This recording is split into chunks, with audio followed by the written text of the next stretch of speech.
I now give the floor to the observer of Sovereign Order of Malta.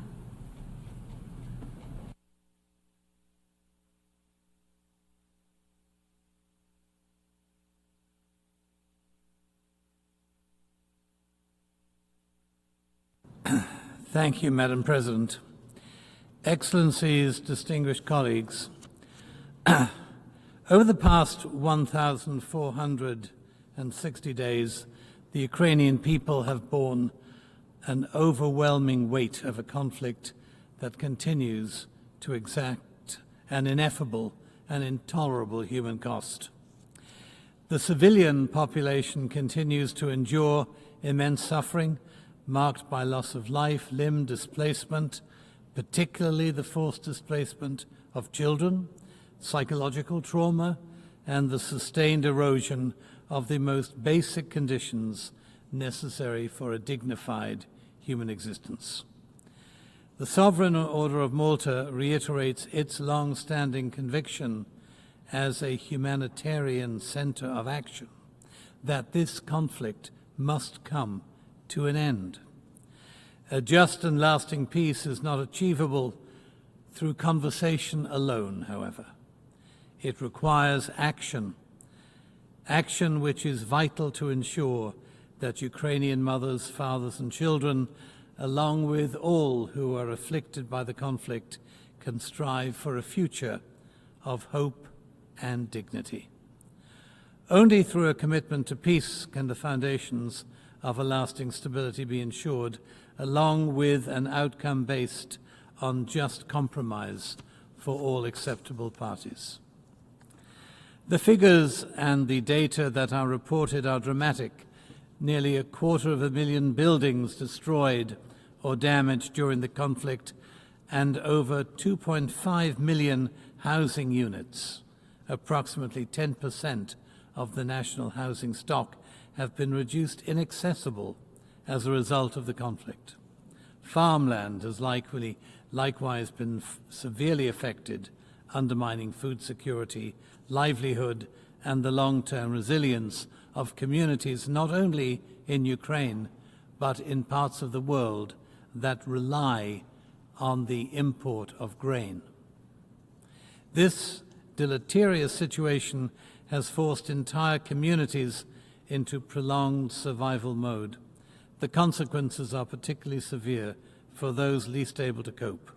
Children's institutions in cities such as Vozel and elderly care facilities in Hornostepel have been reported to operate without electricity or potable water, placing residents at serious risk.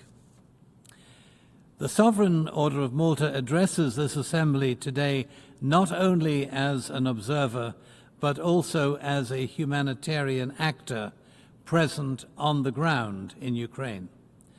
Our engagement there, rooted in over 3 decades, has grown to be our largest humanitarian operation since World War II. Since 2022, our relief efforts have reached millions of people through food assistance, medical care, shelter, rehabilitation services, extensive mental health and psychosocial support, and these activities are guided by one objective alone: to preserve human dignity and alleviate suffering.